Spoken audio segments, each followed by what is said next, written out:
Hello, everybody, and welcome back to my channel. My name is Jay. Today I'm doing a reaction video to the Angry Video Game Nerd, episode 185. Let's check this out.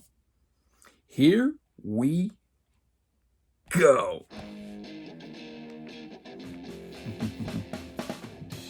He's gonna take you back to the past to play the shitty games that suck ass. He'd rather have a buffalo take a diarrhea dump in his ear. He'd rather eat the rotten asshole of a roadkill skunk and down it with beer. He's the angriest gamer you've ever heard.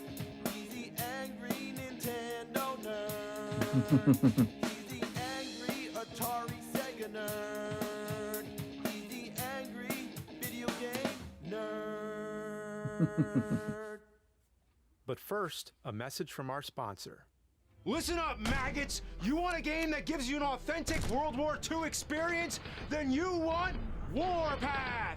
You will be able to use famous tanks and guns, become a commander as you re-experience every classic battle in PvE mode, put your historical knowledge to the test as you battle on real terrains, battlefields, and cities ripped from history. You want a game that has real-time strategy and doesn't rely on pay to win? Then you want Warpath! Higher operability will allow you to assign each unit individually, and you'll get a unique battle experience with detailed battle presentation. Warpath's RTS-like operation system can even let you upgrade your strategy. Come on, you maggots. You want to live forever? Then go to the link in the description, use my bonus code, and download Warpath today to make history.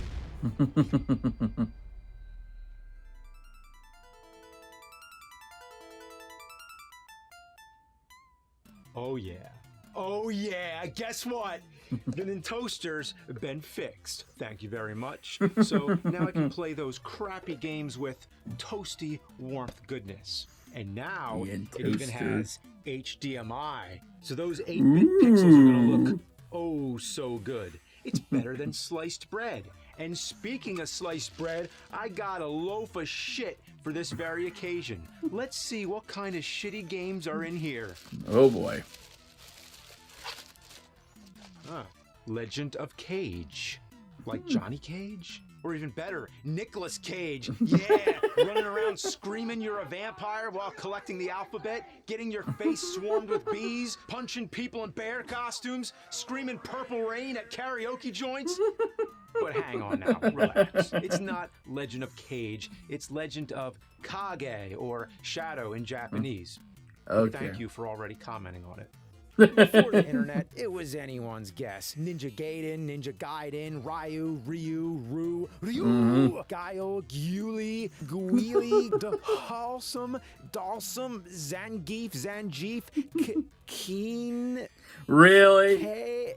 It's Ken, I'm just fucking with you. Ken got off pretty easy. But I'm not saying Blanca, because Blanca sounds like Blanket Man. So I'm going with Blanca, like the actor Tom Hanks driving a Tonk on his way to the bonk. Okay, enough. Nice ride. Let's pop this fucker in. You play as a pantsless dude in a skimpy bathrobe and sock suspenders. I guess you're a ninja dad trying to rescue his princess daughter from just regular ninjas. And before you rip on me for calling it a bathrobe, just look at the cartridge and tell me that isn't a terry cloth robe he's wearing. That is true. This is from the primordial age of NES, when it was amazing enough just to see anything with graphics that were a step up from Atari. Also, games tended to be shorter, with high scores being the main goal, and many were ports of arcade games. This game, in fact, was in the arcade before it hit the NES. Okay. So the point is, I can't be that hard on it, because it can't be that bad. Oh, here we go. The controls are the first thing to alert you that there's nothing in the world of fuck that could save this from going down in the annals of history as one of those games that went down the annals.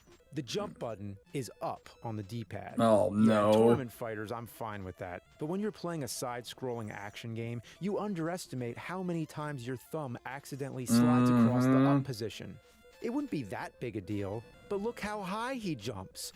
Every slip, you gotta wait for him to come back down. A mistake like that has all the frustration of getting on a wrong plane and waiting for it to land.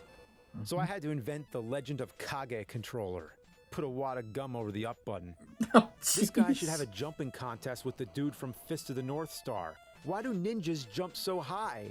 Imagine if ninjas jumped on the moon. They'd be launching themselves far out into space, which actually happened in the movie Ninjas on the Moon, the 83 version. And when Ninja Dad jumps 80 feet in the air, he flashes his balls and ass to everyone on the ground. What a shitty day when you get a shuriken thrown in your face just before you get treated to a nice view of his ningenitals. Oh, Let me God. clarify. His name's not Ninja Dad. It's Kage or Kage, like the title. Some of you might have commented on that just now, or you just got done Googling ninjas on the moon. If it exists, it was just a damn good guess. Also, in most games, you're running to the right, but here, you're going left. Now, there's a reason for that. It's the same reason why the alphabet rhymes. I don't fucking know. The B button throws ninja stars, shurikens, or maybe they're jacks, who knows. The A button is a short-range attack that looks like he's swinging a drumstick or something. Now, when I say short, I mean, look, it doesn't even extend outside the character's body. It's a miracle you can even hit your enemies. Just think, somewhere there exists a hitbox, but the weapon's reach is below 0. It's in the negative zone. How does this kind of thing happen? Why would we ever want to use this pathetic weapon? This is what we sacrificed the jump button for? What were they thinking? Exactly. Now that I got the controls out of the way, let me say the character you play as is called an Iga Ninja. As in, I'm eager to throw this game in a fucking wood chipper. At the end of the level, you fight a boss. Now, let's talk about this boss. Oh, he's dead. What? Okay. In level 2, you're The running heck around the happened river and have there? to kill 10 ninjas. That's it. Level 3, you just jump to the top while avoiding a bunch of shit. If you zigzag, it's pretty easy, but sometimes I get killed without even knowing what happened. The strobing background makes it almost impossible to see enemy ninja stars. It's frustrating as fuck. shit. And when you die, you have to watch Kage plummet. In level 4, you have to get to the end and save the princess, where you escape by jumping off the building. Wow. Don't you love that solid blue sky? I can't even tell if they're moving. Oh, there they go. Man, that was a long drop. How do they go right back to full sprint? Their ankles would be bone dust. I get that Kage is a highly trained super ninja, but the princess doesn't have any special powers that I know of. But damn, she sure walks that shit off. And then she gets kidnapped again? Again? Just like the Bowser cliche? And next thing, you're back at the first level. Oh Makes sense. no, The it's game's like an what's arcade port, call so it? It's all about getting that high score. The same levels repeat over and over again. So, arcade tradition Ghosts or and lazy goblins. design. Lazy design. Yeah, don't expect much from this shit heap. But hey, at least the game has a pause button. Yeah. A pause button. Yeah. I mean, that's pretty incredible compared to some of the bubbling pus fuck bullcock I've played. I mean, the game doesn't glitch out and freeze halfway through, so count your fucking blessings! The replay value's there, if you consider cheap difficulty and dying over and over again, giving you countless hours of gameplay. Going back to the ultra-high jumping, it also gets me killed because you can't control it. Kage can't change direction mid-air, so once you commit to a jump, you better hope a ninja star doesn't embed itself in your ninja rectum. Kage only has 3 lives and dies in 1 hit. No continues. No fucking continues!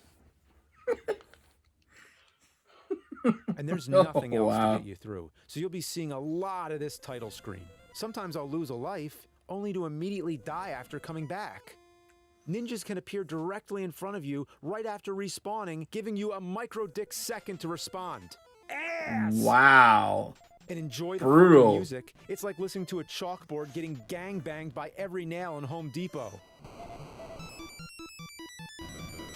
I can deal with one bad song, okay? One bad song. But not when it's the only fucking song in the game!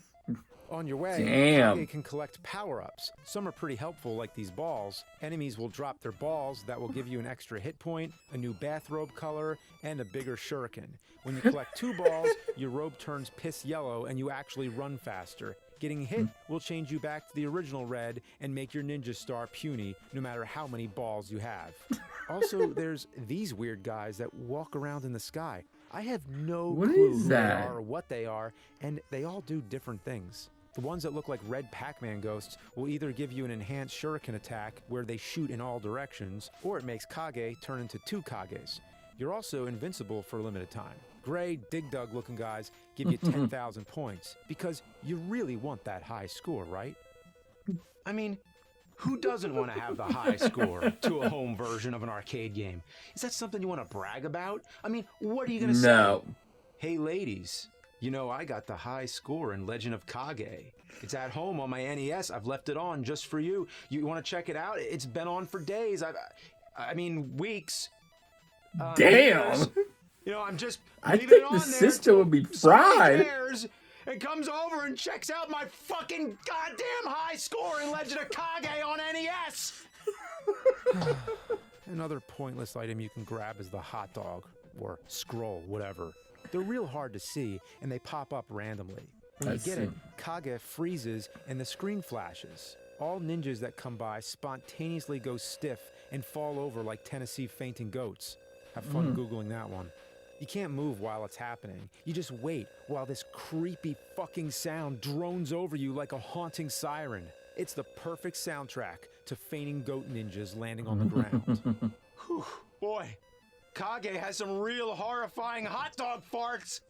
This game is an existential looping nightmare. Every time you rescue the princess, she gets captured again and again and again. Oh my and God. The season changes from summer to fall to winter, and I guess back to summer again because fuck the spring. Well, that's the game. And now we know what the Legend of Kage is. The legend of a long time ago, there is this jumpy asshole in a bathrobe who flashes his ball sack and spreads his hot dog farts around while letting the princess get captured again and again and again for a whole year. And probably eternity. And if you play through enough loops, guess what? You get to see the ending. Really?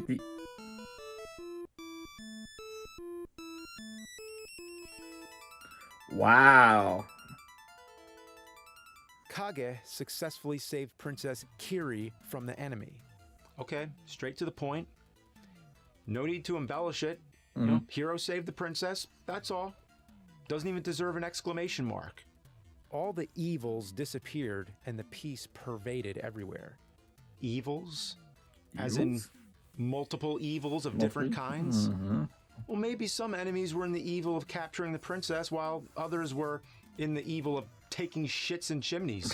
And peace pervaded? Look up the word. Pervade, especially of a smell, to spread through and be perceived in every part of. A smell of stale cabbage pervaded the air. Boy, that sums it up. Now, the peace pervaded makes sense, but the choice of word only makes me think of the foul stench of feces that pervade the very room this game is in. This was a story of a young ninja in old days in Japan. Oh, I wasn't aware till now. He's a young ninja in old days in Japan.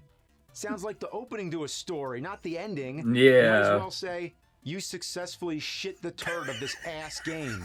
Smell pervaded. This was once upon a time. And if you wonder what the arcade version's like, well, it's the same game with better graphics and music, as expected. Even the song is the same, but it's not as bad. It sounds more like a nail making sweet love to a chalkboard, rather than a hardcore nail-on-chalkboard gangbang like the NES. It also has none of the power-ups from the NES version, so it actually manages to be even boringer than the NES. What's weird, that even got released on the Switch. It even got a sequel on the Nintendo DS. Wow. I don't know anyone who was that into this game as a kid or whatever, but I guess some people liked it. Even the arcade version was released on the PlayStation 2 on an arcade compilation called Taito Legends 2. So clearly fans wanted to play Legend of Kage and other Taito arcade games at home. Or it was just a bold overestimate. Taito was the company that made Space Invaders in '78. It was one of the biggest arcade classics to ever exist. They also made Bubble Bobble, a game that pisses me off, but it's still pretty good. So I don't know how they could go from designing shit like Legend of Kage to classics like Bubble Bobble in the span of a year. They're opposites, like Light and Shadow. But how many of their other arcade games were shit? I can't really name that many noteworthy Taito titles, Taito titles, to be honest. But Tongue they apparently twister. made enough to fill up 2 whole PlayStation 2 discs. I mean, that's kind of like saying I filled 2 toilets full of diarrhea. It's an accomplishment. Wow. Make no question about it. Never in my life have I heard of Kiki Kai Kai Shack and Pop or Violence Fight. Violence Fight. Okay, so in a few weeks, we're going from Legend of Kage to the Legend of Taito with Taito Legends 1 and 2 for the PlayStation 2. Will it be a shitload of fuck or a fuckload of shit? Tune in next time to find out.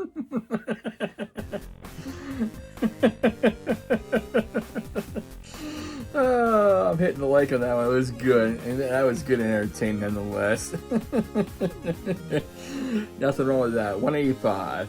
That was great. I like it. Never disappoints me. That's very funny. I hope you enjoyed my reaction. I hope you enjoyed that video as well. Please leave a like, comment. Also, please subscribe to my channel. I really appreciate it.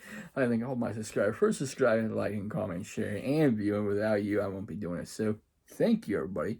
I hope everybody's a safe and wonderful Sunday, and I'll see you next time. Please follow me on Twitch. That's where I do my live gaming stream there. And take care. Stay safe. Stay humble. And be a blessing.